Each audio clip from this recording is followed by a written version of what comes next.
Welcome to my first ever podcast episode. And the whole purpose of this podcast is to help you tap into your own inner strength, your own hope, and your own trust for your spiritual journey. In this first episode, I'm going to be diving into two topics that are crucial for us to keep going on our spiritual journey, which is trust and faith. If you've been on this path for some time, if you already experienced your spiritual awakening, then there's a lot of trust, there's a lot of faith involved in walking this journey, right? And picking yourself back up after the dark nights of the soul, after the hermit phases, everything that comes with this evolution, with this expansion of our souls, of our consciousness. There's so much trust and faith that comes along. I wanted to share a story with you where I was deciding to move to Sedona, Arizona. Right? For those who have been following me on my journey for some time, you know that I attended a 4-day retreat there. I had the best time of my life. And after the retreat, I decided I'm not going back to Chicago. I'm staying in Sedona, and all I had was my car and my luggage. That's it. And a dream. Can't forget that. But I decided I was going to stay. And I didn't know how I was going to make it happen. I lost only clients that I had at that time. Zero income. And I didn't know what to do. I met my soul family there, what I thought was soul family there at that time, and they ended up going back to their cities, and I stayed in Sedona, and I had to figure it out.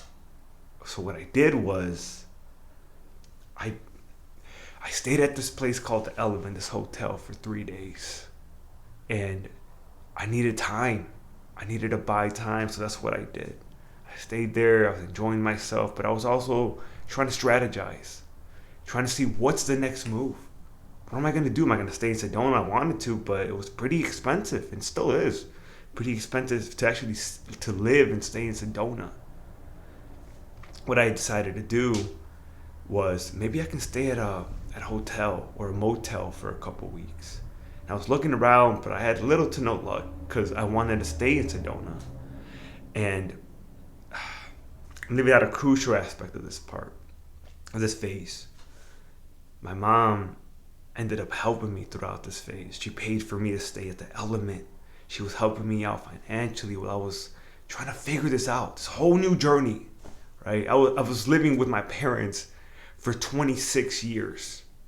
And here I am now, moving out. It was pretty big. And it was something I've been preparing for some time. But my mom was helping me out financially at that point, and just to, again, while I figured stuff out. And I stayed there for 3 days. I stayed at the Element for 3 days, guys. And I was like, what am I going to do? Where am I going to go? Oh my gosh, universe, guide me, help me. What am I going to do? On the last day, I woke up at like 5 a.m. I went to work out, and there was an employee that was working there at that time, and I got to talk to him over the couple of days I was there. We connected a little bit, and for whatever reason, this genuine person comes to me as I'm walking into the hotel gym and gives me a list of different hotels with different price ranges from Sedona to Flagstaff, Arizona. And I was like, is this surreal? Is this guy really just do this for me? And he did. He gave me the list. He said, I wish you the best. And I couldn't express enough gratitude. And I worked out. I went back up to my room, and I was just looking. I went on my laptop, and I was seeing how far they were, these motels. There were more motels than anything, than hotels. And I decided to go to Flagstaff. I think it was like $38 a night, something along those lines, which was the cheapest one that I was able to find. And I just needed time. I just needed time again to see where I was going to create my foundation. So I ended up going. I went and I stayed in Flagstaff. I stayed in Flagstaff for 2 weeks. This was a moment in time as well, though, when my past addiction started coming back up with alcohol. And I did not like being alone. I didn't want to be alone. Now I know why. After working with Mother Ayahuasca, I know why I didn't want to be alone. But at that time, I didn't understand. So I would literally go eat the healthiest food. This place called Local Juicery and this other place called Chocolate Tree. Those would be my 2 meals pretty much every day. And then I stop by Whole Foods and I get a bottle. And I knew I had to stop. But I didn't even know why I was drinking. But that was another dark time in my life where I had to trust and have faith. But point is, guys, I'm sharing all that because I had no idea what the hell to expect. I didn't know what was coming. I didn't know if I was going to be able to stay there. I mean, yeah, one of my safety choices could have been to just drive back home and go back to what I was doing, the same shit. Which was, I was starting to find more of myself, but I wasn't free. I felt very limited, very caged. But I had to take all those leaps of choosing to stay in Sedona, choosing to go to the Element, choosing to go to Flagstaff. And you know how much, top of trust and faith, you know how much courage that takes to be in a city. I'm so bad with directions. It's not even funny. Like, if my phone were to die there, I don't even know how I would get back to the hotel or where I was staying at. That's how bad I am with directions. But I'm sharing this again because there's moments in life where you have to take those risks. You have to take those leaps. And you have to incorporate both trust and faith. And to me, the difference with trust and faith is with trust, you take the step knowing you're going to be okay, right? You take that one step. That's trusting for me, and know you're going to be okay. And faith is walking the journey, walking the path, and knowing you're going to be okay. You can use these together, these principles, these two powerful tools and emotions. You'll get far. You'll get really far in life. But you have to be able to utilize them. And it's always harder in your darkest moments, right? It's always harder in the most challenging moments that you go through where there's so much uncertainty. And I think that's where the doubt comes in. Sorry, I'm looking at, I have my notes over here, just making sure my laptop it doesn't shut off on me. But I think that's where you really amplify the trust and faith. When you don't know if you're going to make it out okay, but you still believe you can, or you still believe you will. Right? Recently, I was in Costa Rica working with Mother Ayahuasca, and you might have seen the video. It was me coming down this hill. This huge freaking hill. Me and my buddy Matt, we were trying to climb up and get to the flags there, these white flags. And we wanted to see the view. We wanted to get to the mountaintop. And it was such a metaphorical moment. It really was. But we climbed, we got to the first stop. And it was beautiful. It was beautiful. We had a really nice conversation there. We were looking, talking, and after that, there was another hill, another flag. But this time, the distance was triple what we had to climb. And even then, what we had to climb, it was like this wide, like less than shoulder width apart. If you were to make one wrong step, you would fall to your death. You wouldn't survive that because it was, again, The height was freaking significantly high, and there was nothing but rocks in the ocean. We're at a beach. There was rocks in the ocean right at the bottom. And I didn't realize how afraid of heights I was up until that point.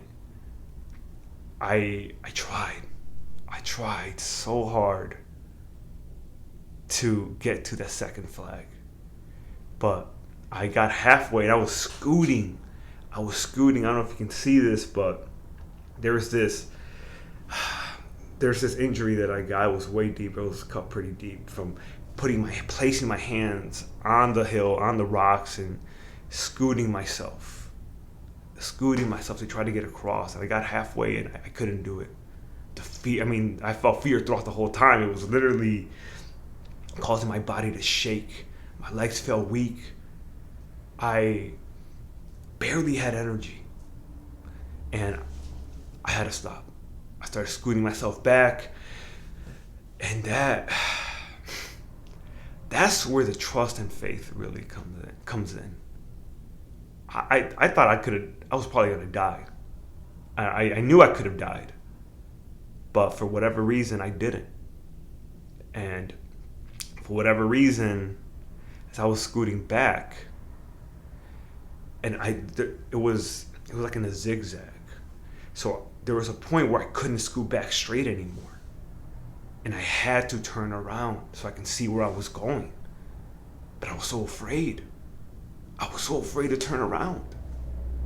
Because if I were to slip on one of the rocks as I'm turning around, whether it's my foot or my hand, I'm done. But at that time I had to. And for whatever reason, the only thing that got me to turn around was me saying, Roy, I love you. Roy, I love you. So as I'm turning around, as I'm just again using this amount of space, I'm saying, Roy, I love you. Roy, I love you. Roy, I love you. And now in retrospect, I believe I was saying that to myself because if I was going to leave this universe, at least I left loving myself. And that's something that I've been working on. But point is, I got it. I went through this, again, the shoulder width hill. I got back to a bigger surface, but it took everything. It took everything, and I was safe for the moment. And my buddy Matt was out exploring. Oh my God, this guy is so courageous. But he does this. I forgot the exact sport that he does, but this is like it's a walk in the park to him, going up and down these hills. But watching him have the confidence that he did gave me confidence as well to step up, to push past this fear, because I wouldn't have done it by myself. That's for sure. But on the way back to when you see that video, I honestly thought about a helicopter coming in. I thought I was going to be on the news for possibly dying. I didn't know what was going to happen because I felt so afraid.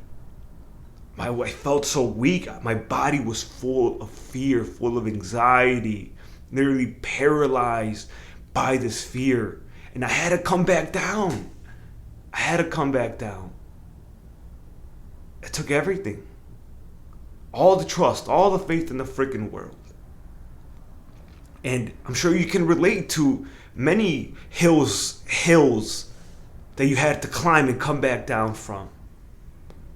But the only thing that kept me going in that state, in that moment, was what I said to myself here.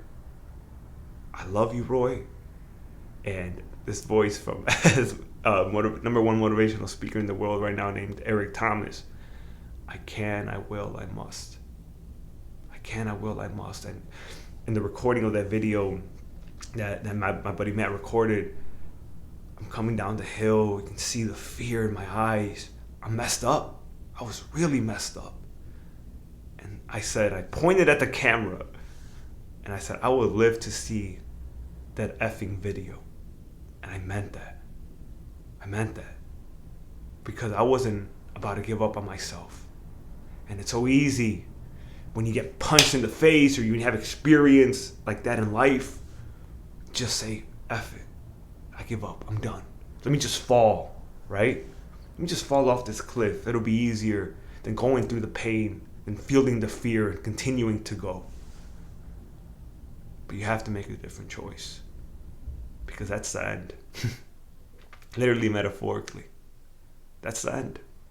If you are not strong enough to hold yourself in those moments and to tell yourself the right things, and it's all individualized, whatever you need to hear, you're going to give up. You're going to stop. You're going to quit believing in yourself. It's going to be it for you. But when you have those obstacles and you can remember to bring up your trust and your faith, you're going to get to your destination. Whether it takes 1 year, 2 years, 3, it doesn't matter. Don't put a time limit on it. And don't count the cost, for God's sake. Don't count what it takes to get down the hill. Just one thing at a time. One thing at a time. That's literally how I went down the hill too. One hill at a time, bro. But that's the core message. Have trust and faith in your process and your journey. And all of it. All of it. You wouldn't grow. You wouldn't expand if it wasn't for those moments that brought you to your knees. Those moments that you feel you need the most guidance, but you get none. Because it's up to you to give that guidance to yourself. And it's a scary but beautiful thing.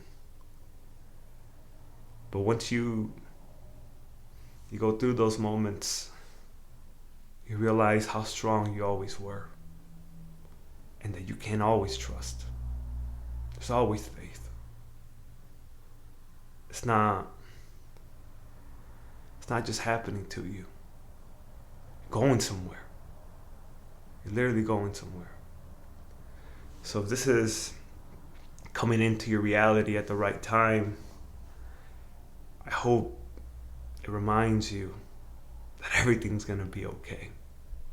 Yeah, you might get a couple scars, right? You might go through some troubling moments, but it's there to help you. All those negative emotions are there to pull out the stronger ones, because you need them, right? The law of polarity, the left and the right, the negative and the positive. If you feel weak, if you've been doubting your whole journey, your whole purpose, it's because there's something there to find. Many people just accept it. They just accept, well, this is my life. This is what I'm meant to do. No, you sit there till it makes sense. You use your mind until it makes sense. Or you detach and you let it go, but you're consciously aware that you're looking for something. You don't want to just be completely dismissive or ignorant that, everything that's happening to you right now serves no purpose, no higher meaning. You let it go and you let it come back when it's time. But you're not quitting, you're not giving up, you're not just accepting and tolerating what is. It's such a freaking paradox. It really is. But throughout this whole journey, these last 7 years, coming up on 8, the whole purpose is trust and faith. But it's not just in your journey, it's in yourself. It's in you. Can you really believe in yourself? Can you really believe you're a gift to this world? That what you have to say is needed, that it matters? Can you? You do that through the experiences. Pushing past the comfort zone. Realizing that you hold value, that you're enough. And if you don't think you're enough, tell yourself, be honest with yourself. You know what? I don't feel like enough. But I'm going to make myself feel like enough. I'm going to get to that level of feeling like I'm enough. Once you see past the lies, the false stories, you realize it was either somebody, like an authority figure, a parent, that made you feel like you weren't enough. Or it was just the emotion and meaning that you gave to past experiences where you convinced yourself you weren't enough. And either way, they're freaking lies. You're powerful. That's one of the most impacting things one of my mentors ever told me. You're powerful. Here I'm passing on the message. You're a light in the freaking world. If you're watching this, you're not finished. Get yourself back up. You trust in yourself. You have faith in your journey. You take that next step. It's better than staying where you're at. It's better than staying stagnant and building resentment toward yourself and possibly anger. Because you know you could be more. You know you could do more than where you're at right now. But you're holding yourself back. So how much longer, right? How much longer until you truly have trust in your calling, in your faith? How much longer? In your faith in yourself. I always love Eric Thomas says, this speech, it's not just a speech. It's an opportunity. An opportunity for change. An opportunity to make a new choice. That's what it is. Will you take it? But will you really take it? To say if you act within 48 hours of making a decision, or if you decide within 48 hours, I'll make it. Actually, no, that doesn't make sense. if you act within 48 hours of making a decision, it's gonna happen. It's gonna happen. If you wait longer than 48 hours to act, then chances are you probably won't do it. So what's the one thing that you've been pushing to the side, you've been avoiding for so long now? What's the one thing? If you can do that, the growth is always in what you're avoiding the most. This podcast, this episode right here, something I've been avoiding the most. But here we are. You have to be able to walk with yourself and get you to do the things that you know are necessary for your growth. Because the truth is, everybody's in their own journey. Everybody's living their life. They can't always hold your hand. But you can always hold your hand. You owe you. You really owe you, as Eric Thomas says. As you can tell, I love quotes. I feel like they're so powerful to remind yourself of your own power. And it's a beautiful thing being in your own power. So this is going to conclude today's podcast for episode, the first one of many. I hope this brought you value. I hope you remember you can trust and have faith in your journey. So just go out and do it. Drive with the fear. Drive with the fear. You've heard a couple stories of mine now where I did just that. I didn't know if I was going to make it out. I didn't know how shit was going to end. But I did it. You have to do it too. Before life passes you by and you wonder what if, right? How much could you have really made an impact? What could you have really done if you just believed in yourself a little more? Go create that content. Go try to get go create the next coaching client. Create a new podcast, whatever it is. That desire from your heart that's trying to be expressed. Go out and do it. Just wasting your time if not. You're never really wasting your time, but you're letting time pass when you could be doing it right now. Much love.